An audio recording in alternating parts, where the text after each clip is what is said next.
ದೇವಸ್ಥಾನವನ್ನು ಕಟ್ಟಿದಾಗ ಅದರ ಉದ್ಘಾಟನೆಗೂ ಬಾರದೆ ಹೋದವರು, ಅವನನ್ನು ಅವಹೇಳನ ಮಾಡಿದವರು, ಅವನೊಬ್ಬ ಕಾಲ್ಪನಿಕ ಎಂದು ಬಣ್ಣಿಸಿದವರು, ನಾವು ಮುಸ್ಲಿಂ ಪಾರ್ಟಿ ಎಂದು ಬಹಿರಂಗವಾಗಿ ಹೇಳಿಕೊಂಡವರೆಲ್ಲ ಇವತ್ತು ರಾಮನ ಭಕ್ತರು.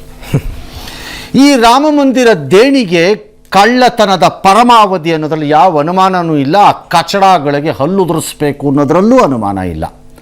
ಆದರೆ ಅದಕ್ಕೆ ತಲೆ ಹಾಕಿ ರಾಮಭಕ್ತರಂತೆ ಪೋಸು ಕೊಡ್ತಿರುವಂತಹ ಕಳ್ಳರ ಬಗ್ಗೆಯೂ ಜನ ಎಚ್ಚರಿಕೆಯಿಂದಿರಬೇಕು. ಅದು ಕೆಲ ರಾಜಕಾರಣಿಗಳು. ಈ ರಾಜಕಾರಣಿಗಳ ಕೆಲಸ ಏನಾಗಿದೆ ಅಂದರೆ, suddenly Rama has become an attractive word to them. But ಅವ್ರಿಗಿನ್ನೂ ಅರ್ಥವಾಗಿಲ್ಲ, ರಾಮನ ದೇವಸ್ಥಾನದ ವಿಚಾರದಲ್ಲಿ BJPಯನ್ನು ಕೆಡವಲು ತೆಗೆದುಕೊಳ್ಳುತ್ತಿರುವ ನಿಲುವು ನಾಳೆ ಹೆಂಗೆ ಅವ್ರನ್ನ ತಗುಲಿಸ್ತೀವಿ ಅನ್ನೋದು ಗೊತ್ತಿಲ್ಲ. ಬೇರೆ ವಿಚಾರಕ್ಕೆ ಬಂದಾಗ ಕರೆಕ್ಟಾಗಿ ಹೇಳಿದ್ರಿ. ಇದೇ SP ಮತ್ತು ಕಾಂಗ್ರೆಸ್ ನಾಳೆ ಜ್ಞಾನವಾಪಿಯಲ್ಲೂ ಇದೇ ನಿಲುವಿಗೆ ಬರಬೇಕು, ಮಥುರಾಲ್ಲೂ ಅದೇ ನಿಲುವಿಗೆ ಬರಬೇಕು, ಶ್ರೀರಂಗಪಟ್ಟಣದಲ್ಲೂ ಅದೇ ನಿಲುವಿಗೆ ಬರಬೇಕು. ಹೌದು, ಎಲ್ಲ ಕಡೆಯೂ ಅದೇ ನಿಲುವಿಗೆ ಬರಬೇಕಾಗತ್ತೆ.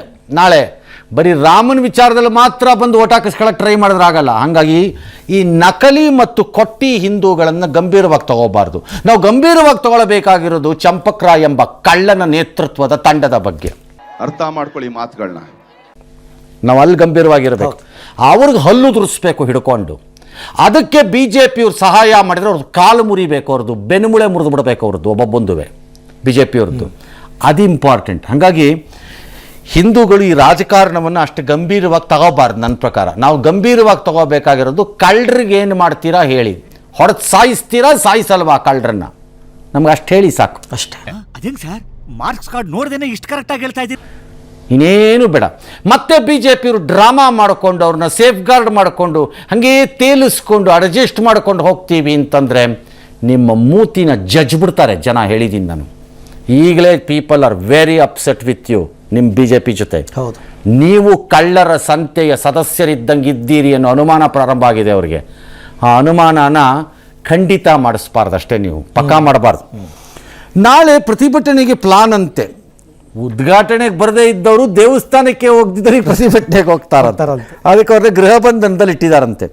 BJPಗೆ ರಾಮ ಭಕ್ತರನ್ನು ಕಂಡರೆ ಭಯ ಅಂತೆ ಯಾರೋ ಕಾಂಗ್ರೆಸ್ ನಾಯಕ. BJPಗೆ ರಾಮ ಭಕ್ತರನ್ನ ಕಂಡ್ರೆ ಭಯ ಅಲ್ಲ, ರಾಮನಿಗೆ ಭಯ ನಿಮ್ಮನ್ನು ಕಂಡ್ರೆ. ಯಾರನ್ನ? ಈ ಕಾಂಗ್ರೆಸ್ಸಿನ ಯಾವ್ಯಾವ ಅವಹೇಳನ ಮಾಡಿದ ಕಚಡ ಲೀಡರ್ಗಳಿದ್ದಾರೆ, ಅವ್ರ ಹೆಸರು ಹೇಳ್ತೀನಿ, ಒಂದೊಂದಿನ ಬಿಡಲ್ಲ. ಈ ಎಲ್ಲ ಲೀಡರ್ಗಳನ್ನ ಕಂಡ್ರೆ ರಾಮಂಗೆ ಭಯ. ನೀವು ಬಂದು ಇನ್ನೇನು ನನ್ನನ್ನು ಹಾಳು ಮಾಡಿ ಹೋಗ್ತೀರೋ ಅಥವಾ ನನ್ನನ್ನೇ ಅಲ್ಲಿಂದ ಎಬ್ಬಿಸ್ಬಿಟ್ಟು ಇನ್ಯಾರಿಗೆ ಹ್ಯಾಂಡ್ ಓವರ್ ಮಾಡಿಬಿಡ್ತೀರೋ ಅದನ್ನು ಅಂತ ನಿಜ. ಅವನಿಗೆ ಆ ಭಯ ಪಾಪ. ಪ್ರಧಾನಿ ಮೌನವನ್ನು ಕಾಂಗ್ರೆಸ್ ಪ್ರಶ್ನಿಸಿದೆ, ಅದು ಸರಿ. ಪ್ರಧಾನಿ ಉತ್ತರ ಕೊಡಬೇಕು. ಪ್ರಧಾನಿ ತನಗೆ ಬೇಕಾಗಿದ್ದಕ್ಕೆ ಮಾತ್ರ ಬಂದು ಭಾಷಣ ಬಿಗಿದು ಬಿಡೋದು, ನನಗೆ ಬಿಡೋದು ನನಗೇನು ಗೊತ್ತೇ ಇಲ್ಲ ಅನ್ನೋ ಥರ ಡ್ರಾಮಾ ಮಾಡೋದು ರಾಂಗ್. ಅದು ಈ ಮಸ್ಟ್ ಆನ್ಸರ್. ಒಳ್ಳೆ ಕಥೆ ಇತ್ತಲ್ಲ, ನಿಮ್ಮ ನೇತೃತ್ವದಲ್ಲಿ ನಡೀಲಿಲ್ವಾ ರಾಮ ಜನ್ಮಭೂಮಿ ಕಾರ್ಯಗಳೆಲ್ಲ? ಹಾಗಾದ್ರೆ ಈಗ ಬೇಡ ಅಂತ ಬಿಟ್ಬಿಡ್ತೀರಾ? ಹಾಗಾದ್ರೆ ಈಗ ಅದು ಚಿಲ್ಲರೆ ಆಗೋಯ್ತಾ? ಅದಂಗಾಗತ್ತೆ ಚಿಲ್ಲರೆ? ಯಾವುದಕ್ಕೂ ನಾನು ರಿಪ್ಲೈ ಕೊಡಲ್ಲ, ನಾನು ಇಷ್ಟ ಬಂದಾಗ ನಾನು ರಿಪ್ಲೈ ಕೊಡ್ತೀನಿ, ಬೇಕಾದ್ರೆ ತಗೋ ಸಾಕಾರ ಬಿಡು ಅನ್ನಕ್ಕೆ. ಏನು ನಿಮ್ಮ ಜೀತದಾಳಗಳು ಇದು ಒಳ್ಳೆ ಚೆನ್ನಾಗಿದೆ. ಪ್ರಧಾನಿದು ಜನ ಕೇಳ್ತಾ ಇದ್ದಾರೆ ಸರ್, ಕೇಳ್ತಿದ್ದಾರೆ ಜನ. ಹೌದು, ಪ್ರಧಾನಿ ಮಸ್ಟ್ ಆನ್ಸರ್ ಇಟ್. ಆನ್ಸರ್ ಅಲ್ಲ, ರೆಸ್ಪಾನ್ಸ್ ಬರಬೇಕು. ಆ ರೆಸ್ಪಾನ್ಸ್ ಏನು ಬೇಕಾದ್ರೂ ಇರಲಿ. ಹೌದು, ಯಾರು ಇಲ್ಲಿ ಪ್ರಧಾನಿ ತಿಂದಾಕ್ಬಿಟ್ಟ ದುಡ್ಡನ್ನ ಅಂತ ಯಾರು ಹೇಳ್ತಿಲ್ಲ, ಅಥವಾ ಯೋಗಿ ಆದಿತ್ಯನಾಥ್ ತಿಂದಿದ್ದಾರೆ ಅಂತ ಯಾರು ಹೇಳಿಲ್ಲ.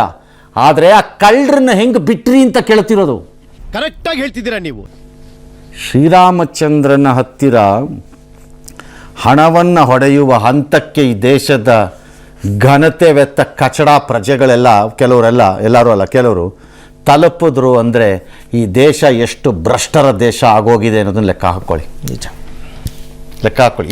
ಇದು ಫೈನಲ್ ಮೊಳೆ ನಮ್ಮ ಹೆಣದ ಪೆಟ್ಟಿಗೆ ಇಟ್ಕೊಳ್ಳೋರಿಗೆ ಅಭ್ಯಾಸಕ್ಕೆ ಹೇಳ್ತೀನಿ. ಅಲ್ಲಿ ಹೊಡಿಬೇಕು ದುಡ್ಡನ್ನು ಅನ್ನೋ ತೀರ್ಮಾನಕ್ಕೆ ಬರೋ ಮನೋಸ್ಥಿತಿಯ ಜನ ಇದ್ದಾರೆ ಅಂತಂದ ಮೇಲೆ ಈ ದೇಶ ಎಂತಹ ಭ್ರಷ್ಟರ ದೇಶ ಅನ್ನೋದನ್ನ ಲೆಕ್ಕ ಹಾಕ್ಕೊಳ್ಳಿ.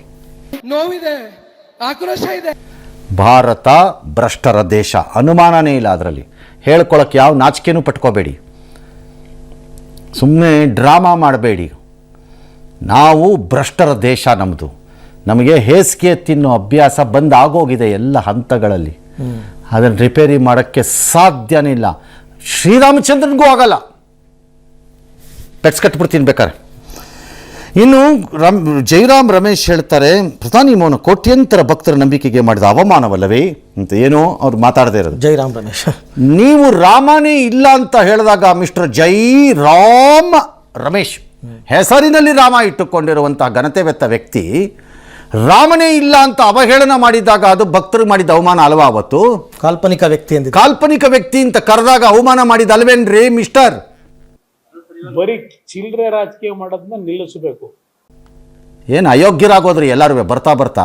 ಇಷ್ಟ ಬಂದಾಗ ಇಷ್ಟ ಬಂದಿಟ್ಟು ಸ್ಟ್ಯಾಂಡ್ ತಗೊಳ್ಳೋದು, ಹೆಂಗ್ ತಿರುಗಿ ಬಿಡ್ತಾರೆ, ಹೆಂಗ್ ತಿರುಗೋದು ನೋಡಿ. ಇನ್ನು ಸಮಾಜವಾದಿ ಪಕ್ಷ ಸುಪ್ರೀಂ ಕೋರ್ಟ್ ಮೇಲುಸ್ತುವಾರಿಯಲ್ಲಿ ತನಿಖೆ. ಸುಪ್ರೀಂ ಕೋರ್ಟು ಮತ್ತೊಂದು ನಮಗೆ ಸಂಬಂಧವಿಲ್ಲ. ನಮಗೆ ಬೇಕಾಗಿರೋದು ಕಾಸು ತಿಂದವನು ಯಾವನು ಅವ್ನಿಗೆ ಏನು ಶಿಕ್ಷೆ, ನೋ, ಅವ್ನಿಗೆ ಆ ಕಚಡಗಳ ಆಸ್ತಿಗಳನ್ನು ಮುಟ್ಟುಗೋಲು ಹಾಕಬೇಕು. ಆ ದರೋಡೆಕೋರರೇನಿದ್ದಾರೆ ಅವರ ಕಾಲನ್ನು ಮುರಿಬೇಕು.